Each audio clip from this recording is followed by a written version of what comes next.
Assalamualaikum warahmatullahi wabarakatuh. Saya Febri Basrian, MPM 231103010079.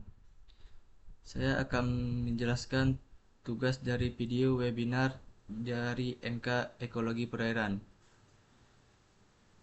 Judulnya Jasa Ekosistem Perairan. Sumber daya alam terbatas dan harus dieksploitasi agar tidak habis di masa mendatang, sehingga generasi dapat mengaksesnya. Makanan laut yang dibudidayakan sangat hemat sumber daya jika dibandingkan dengan industri hewan lainnya karena rasio konversi pakan. Banyak pakan yang diperlukan untuk menghasilkan protein, sekitar 1,1.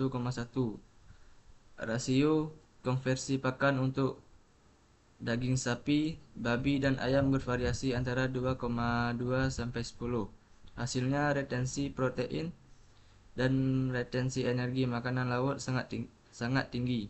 Mengapa aquaculture sangat penting sebagai jaminan ketahanan pangan di masa depan? Menurut FAO, aquaculture akan menjamin pasokan produk akuatik dalam waktu dekat karena populasi manusia terus tumbuh dan stok ikan liar sudah dieksploitasi secara berlebihan. Ikan memiliki kualitas gizi yang tak tertandingi karena kualitas protein dan profil asam lemaknya yang tinggi serta merupakan sumber mineral dan vitamin yang baik. Distribusi ikan ke daerah-daerah dengan sedikit atau tidak ada akses ke makanan ini. Aquaculture berinteraksi dengan lingkungan, menggunakan sumber daya alam, dan menyebabkan perubahan pada lingkungan.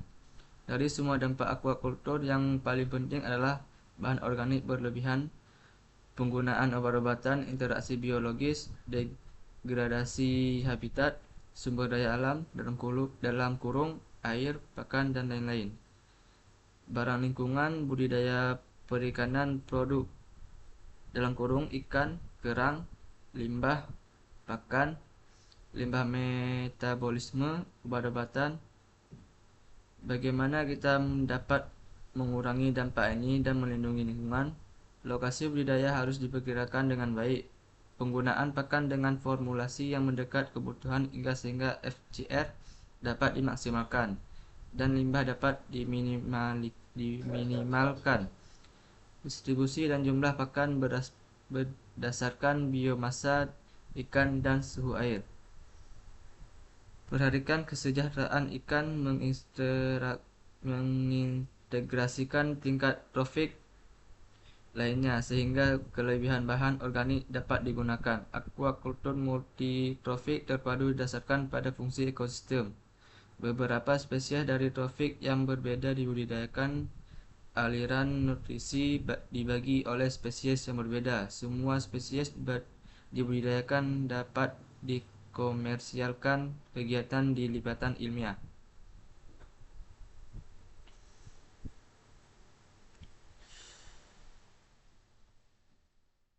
GM menawarkan perangkat praktis bagi negara-negara untuk merancang strategi mobilisasi sumber daya nasional dengan fokus pada sumber pendanaan yang beragam, kemitraan publik swasta, dan penguatan tata kelola lahan dengan kebutuhan untuk adaptasi dan pengembangan kapasitas yang berkelanjutan untuk memenuhi tantangan pendanaan.